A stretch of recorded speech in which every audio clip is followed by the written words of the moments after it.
So I'll usually do something like this just to frame the appointment, right? Because we want to let them know, like it's notice how all the training that we do is we always want to frame every conversation that we go in. We always want to go in with an intention, right? So whenever we go in with an intention and we frame the call, the three parts to, to a conversation are: number one, to tell them what you're about to tell them; number two, tell them what you're intending on telling them; and then number three is tell them what you just told them.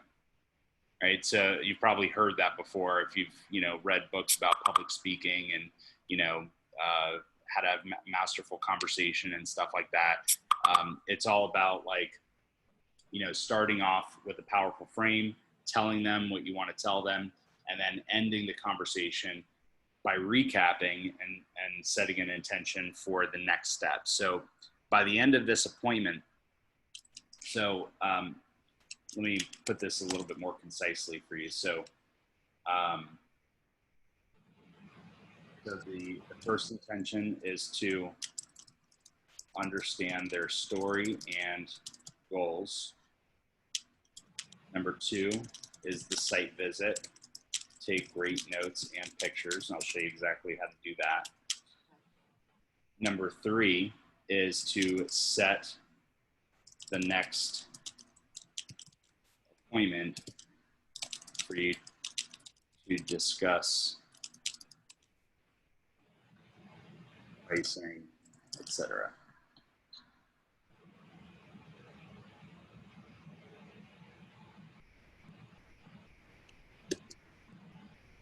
So just so you know, my intention today is two things. Number one, to get to know you and really understand what you're trying to get accomplished, as well as understand your situation fully so I can best serve you if we decide to work together.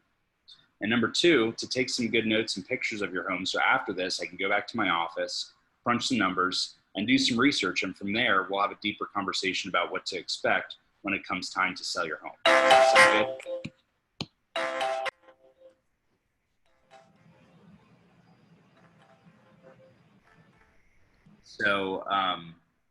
So then I would get into the conversation about, their pain points and their home. And then let me show you, once you go through that, then what you're going to do is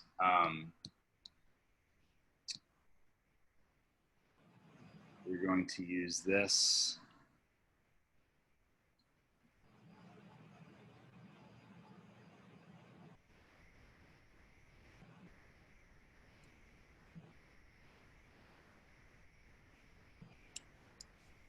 You're just going to ask these questions. These are just kind of like interview questions about the home. And you're also going to take some photos of the home. The photos that I like to take pictures of are any unique features. The unique features. I always look at fixtures like fans, chandeliers, lighting, etc. I also take pictures of the flooring in each room. And always take a photo from the corner of the room, maybe multiple corners, if the room is large, to get a proper perspective on the size of the room.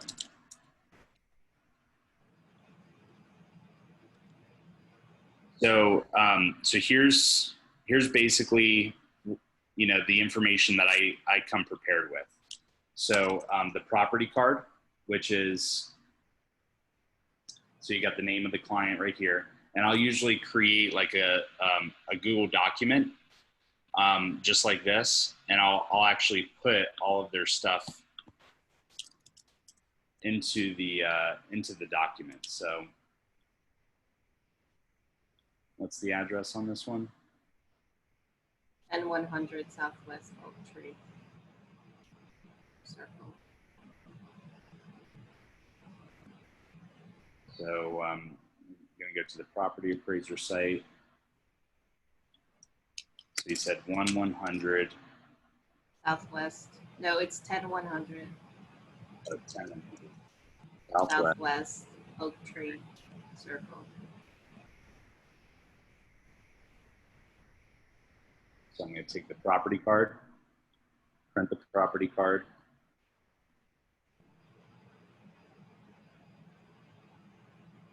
Save this as a PDF.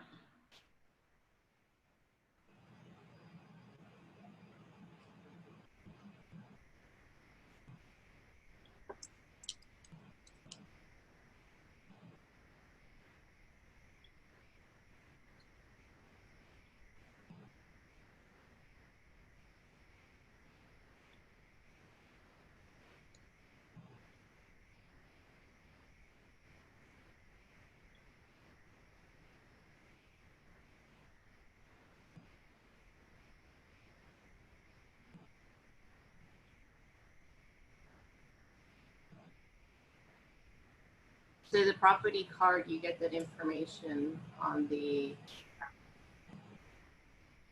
county appraisal?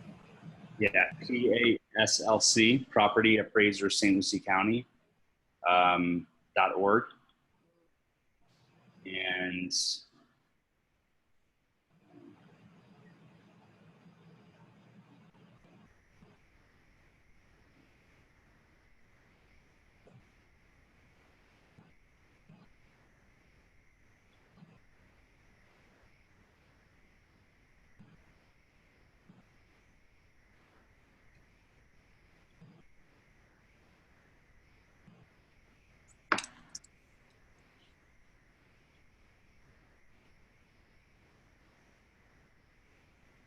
so what I'm doing right now is just getting a link. So copy this link.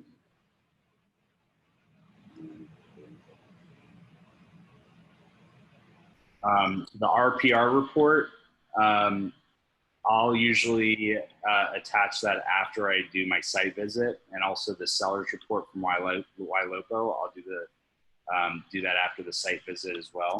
So after site visit. And then here's all the notes that you want to take on the home: number of beds, baths, what upgrades they've done since they've owned the property. So if they haven't done anything, you don't put anything there. So I'll get the actual updates that they've done, and then also how much they put into the property. So how much those upgrades actually cost them since they've owned the property. How long have you lived there? Are they currently living there? Has the property been inspected for termites, dry rot, pests, or wood destroying organisms? What is dry rot? Is that the Dry rot is like it's a type of wood destroying organism. So when you see wood that kind of looks like this, where it's like, you know, damaged, that's WDO. It's a form of WDO. So if they're oftentimes like fascia boards that are part of the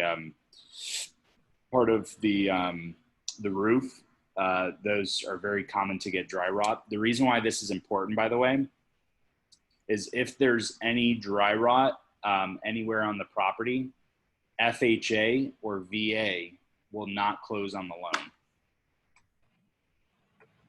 So if there's like a lot of dry rot,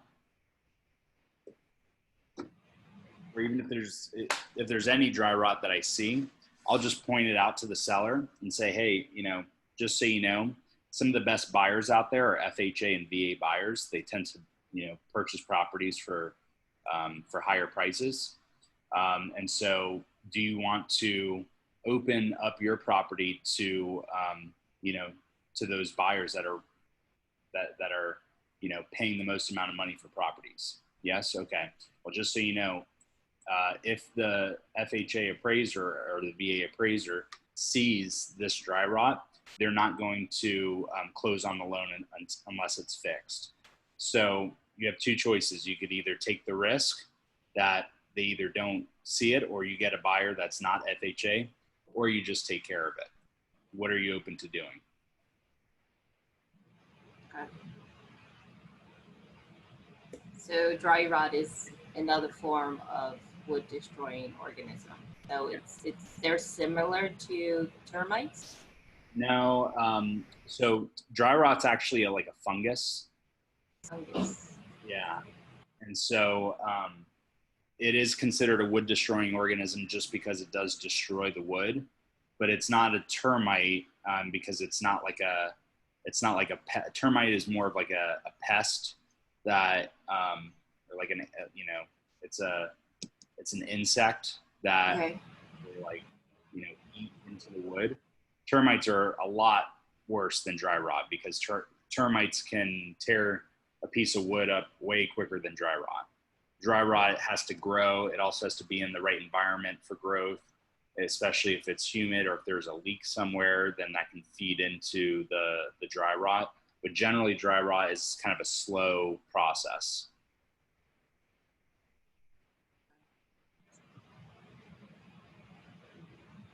Any other questions on that? No. So the dry rot would be or like a humidity thing, water. Yeah, it's almost always caused by moisture. Moisture. Okay.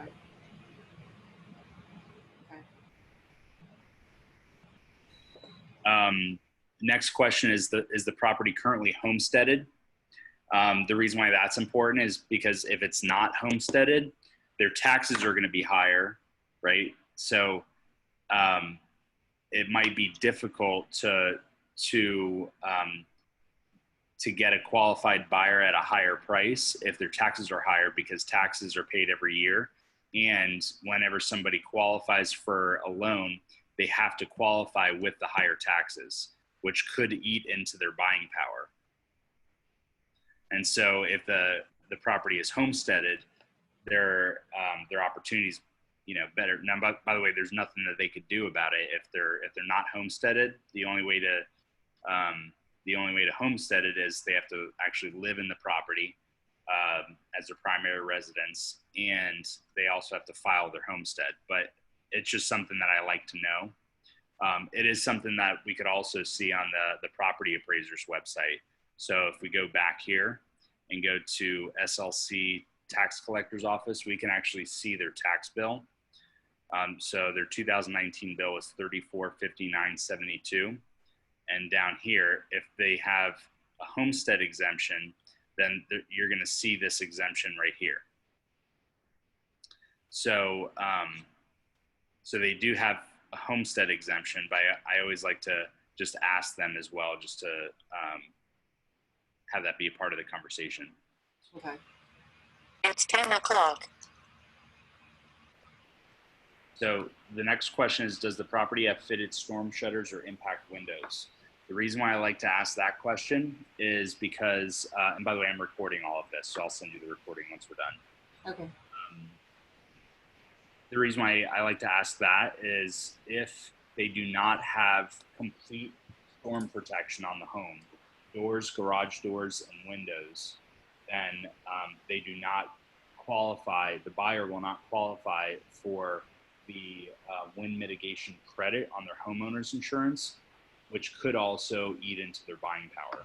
So the homesteaded taxes and complete storm protection, that's going to help us price the home in a way that's going to help us get it sold, but it's also going to be able to attract a buyer that's willing to pay more money for the property, because they're either paying the money towards the principal, which is like the sale price, or they're paying it towards their taxes and homeowners insurance. So if we can get the taxes down as much as possible and the storm protection credit and their homeowners insurance down as much as possible, then we can preserve as much of the price as we possibly can. Does that make sense? Yeah. Okay. Age of roof, age of AC, age of water heater, age of kitchen appliances. Now it says sewer and water. So what I want to know is, are they on septic or are they on public sewer, right? For water, are they on a well system or are they on public water? If they're in an area where there's public water available and their septic system or their well system is not functioning properly, the buyer will be forced, or in order for them to close on the home, either the buyer or the seller has to commit to switching over to the public utilities, and that could be, you know, a $5,000 to $7,000 expense. So I always like to just, you know that, you know, before anything.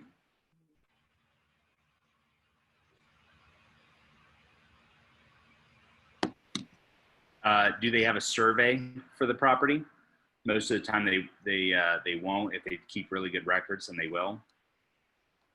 Are you aware of any features in common with adjoining landowners, such as a shared fence or some other form of encroachment? Sometimes like a dock, you know, might be like partly on one and partly on the other. Most of the time not. Most of the time, I mean, pretty much everybody's structures are on their own property. But with fences can get a little bit tricky, because technically if the fence is, even if they paid for it and the fence is just a little bit more on their neighbor's property than theirs, it's actually considered their neighbor's property. You know, so that neighbor owns that fence. So yeah, that's even though it's like on their property line. As long as it's on their property line, then they own it. Mm-hmm. But let's say somebody decided to fence in their yard, and the fence contractor accidentally moved the fence 6 inches over into their into the neighbor's property. Their neighbor technically owns that fence now, not the whole fence, but just the piece that's on their property. Okay.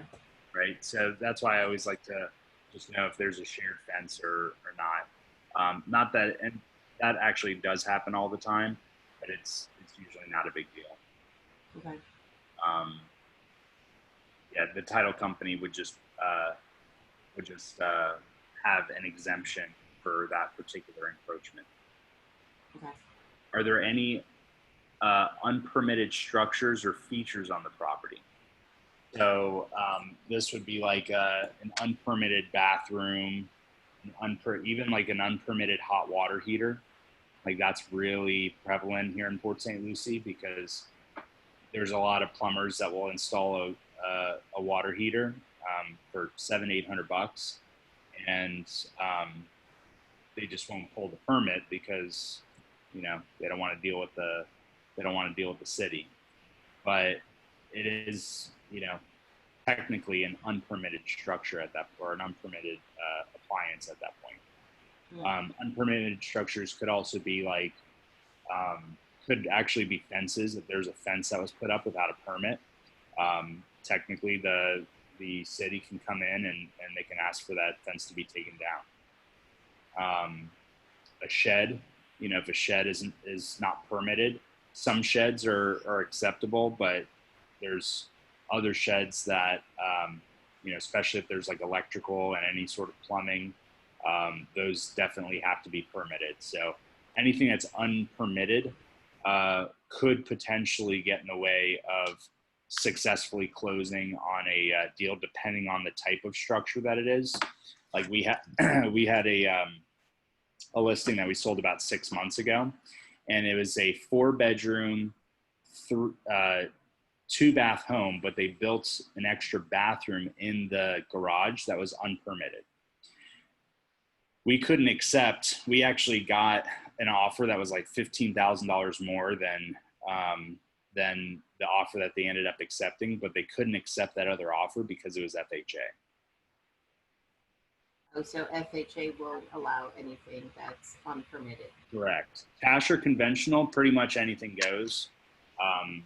As long as there's not any open permits, cash or conventional, can pretty much close on almost any condition property. But with FHA and VA, they have some pretty strict criteria on the condition of the home. Interesting. Okay. So FHA and VA have more restrictions. Correct. Okay.